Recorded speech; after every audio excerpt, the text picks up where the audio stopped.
So thank you for coming today. My name is Kim Hunt. I'm Executive Director of Affinity Community Services, and I am also a board member of the Legacy Project. And for those of you who know me, yes, I am wearing a dress. It is not snowing outside. Hell has not frozen over. I was just being a little thin today. So here I am. So I'm so glad you're here today to join us for the Legacy Project's wonderful program. Today we are linking the local to the global and the global to the local.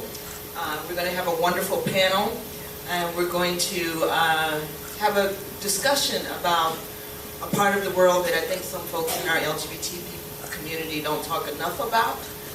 We have to get outside of our bubble now that marriage is won here in the United States.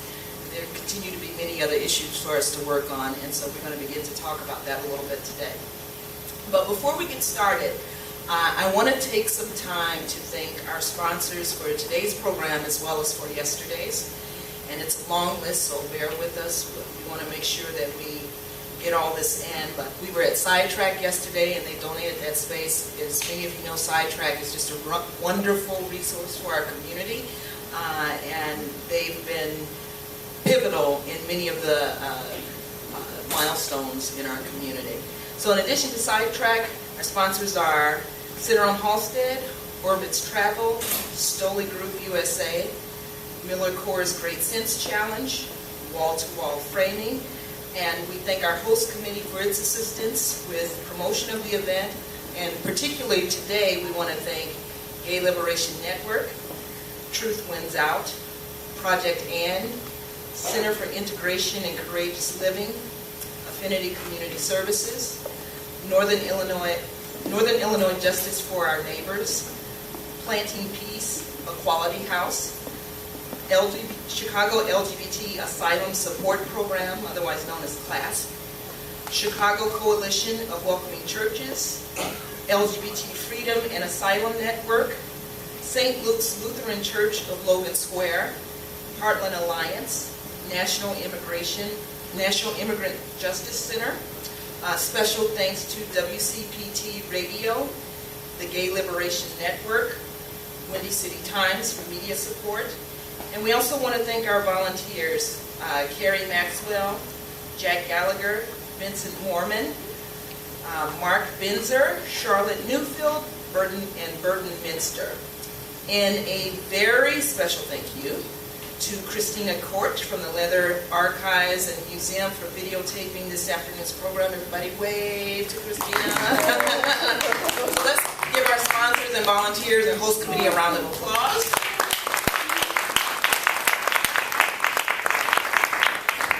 Okay, so let's jump right in. So next I want to introduce the person who's going to serve as MC for us today.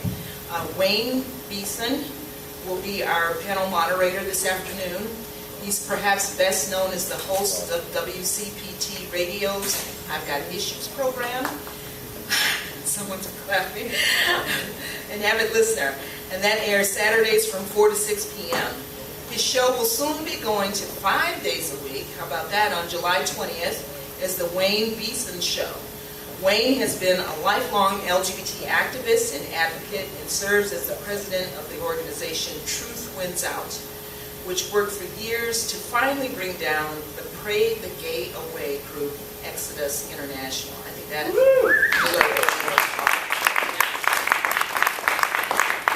And Truth Wins Out is currently exploring the money trail that is financing America's Christian evangelicals who are exploring anti-gay hatred worldwide. And it's my pleasure to introduce to you Wayne Beeson.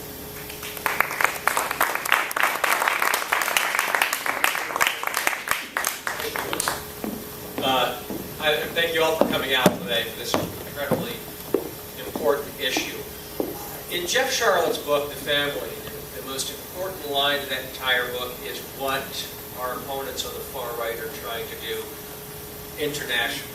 And that line said that their goal is to get 180 nations to surround the United States, Canada, and Western Europe with God-led governments, which mean fundamentalist theocracies. And from there, once they do that, they can take us from inside out and win their culture war. That is their goal, and I think it's really important as we focus on LGBT issues, we also must realize that this is the furthest thing in the world from actually fighting an LGBT issue, because our opponents have much greater goals. They talk very openly about dominion. Dominion as they see fit in the Bible over the world. And you have, for example, the New Apostolic Reformation. Many people have heard of some of their leaders like Lou Engle and Cindy Jacobs. You've seen some of their histrionics on YouTube videos. But the Seven Mountains, what they're trying to do, what they mean by that, they want to take over different spheres of society, such as education, government, media, economics, church, or religion in general, family, and of course the seventh mountain is Hollywood. And I'm impressed I remembered all seven because I was afraid I was going to be Rick Perry and go, oops, with the last one. But that's what their real goal is, though. And you look at where does LGBT issues fit in? Well, it's the perfect wedge issue to accomplish those larger goals. In the grand scheme of things, there's not that many LGBT people out there compared to the rest of the population. So they can go on a moral crusade against us, where the fewest number of people have to sacrifice anything. It's very easy to be homophobic. If they were going after something, for example, like divorce, as much as they were going after LGBT issues, they'd have a bigger problem. So this is the perfect wedge issue that they can use to get into certain societies that are out there. And of course, we have to deal, many of the groups here, with the fallout. When those pieces, when the pieces then that are shattered in people's lives and their families because of this. And don't ever think for 1 minute this is random when you see this violence against us, or these. It's a global campaign waged against our people and our families. I mean, there's two types of homophobia, really. There's indigenous that we have with every country in the world. People grew up with lies. They grew up with homophobia. It's just cultural in a way. And we come out of the closet and fight and overcome that. But then there's a second form of homophobia that is it's the harder form to deal with, and that is the form of promotional homophobia. And that is, we look at, for example, The Gathering, which my organization has been doing some research on this year. That's a meeting once a year with all the big billionaires and multi-millionaire funders throughout this country, and the world for that matter. The Gathering, this one meeting, they give away $1 billion. And much of this goes to fund homophobic, anti-gay groups throughout the entire world. And one of the groups, of course, promoting that works with The Gathering, and is the World Congress of Families right here in Rockford, Illinois. You have CFAM that works at the UM, a Catholic group. But this is organized, this is a vicious campaign, and it's very well funded. And one of the most naive things I used to think about when I started activism was that there was a finish line. We got marriage equality, yay, there's a finish line. There's no finish line. What we have to do is fight and scrap for the rest of our lives, and our kids and our grandkids and their great-great-grandkids are going to be continuing this fight for equality, whether it's for LGBT people, whether it's for immigrants, whether it's for trans rights, which we're going to be fighting more for. That's becoming more visible in the last couple of years. But there is no finish line, and our opponents will ensure that, because they're going to scrape and they're going to claw and they will do everything in their power. Now, the latest, I think, scariest effort is what we saw in Russia, because they didn't directly go after gay people in terms of like a sodomy law, for example, that could put you in jail. They didn't go after. They were a little smarter. What they did was they went after free speech and freedom of assembly. They put their propaganda law in place, so you can't advocate for yourself without going to jail. You can't gather. In a pride event, for example, you go to jail. Well, if you can't speak and you can't gather, you can't stop lies. You can't counter the myths and the misconceptions and the evil stereotypes that are put out. So how can you win a battle can't speak and you can't assemble. That's the brilliance of that law, and I think we're going to see more of that across the country. And it kind of feeds on itself. If you can't speak out and you have a lot of money, as I just mentioned, from millions and billions of dollars, they're out these billionaires. So Russia has 2 billionaires that are particularly obsessed with funding anti-gay movements, for example. But when you can't speak, you are defined by your opponents. And then it feeds on itself. And people become this hysteria within society. And so when we're talking about today, Africa and Uganda, Uganda became in this global campaign for dominion, using LGBT wedge issues, Uganda became a ground zero in a way.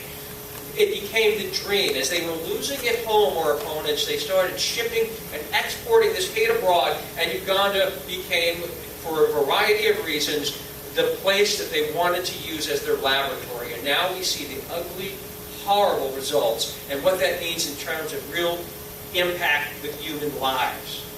And that's what we're going to be talking about today, I guess. What does it look like when our opponents actually have success? What does that mean, and how do we stop that success in the future? And I think another major theme that I think we need to address is what can we do in the U.S., if anything? It's very difficult. I've learned that with my work. You can do too much, and it can be used against you right here. How do you help? Or is it even possible? What can people... So I think we should discuss what role we can do, help from the U.S., and what we can't do. What are our limitations? And how do we get, once a society is put in that position by their own homegrown extremists, like a Martin Semple, for example, to be the ones who export this overseas right now. There's a lot of different names. It's not just Scott Lively. It's not just Lou Engle. It's not just Rick Warren. And this is a gigantic campaign with so many other people out there as well that are behind this. So I think those are, the important issues to discuss. What can we do, if anything, and how do we move forward? So I'm really honored to be here today with the people who are leading the fight and moving us forward and representing freedom and liberty throughout the entire world. So I'm honored, and thank you so much.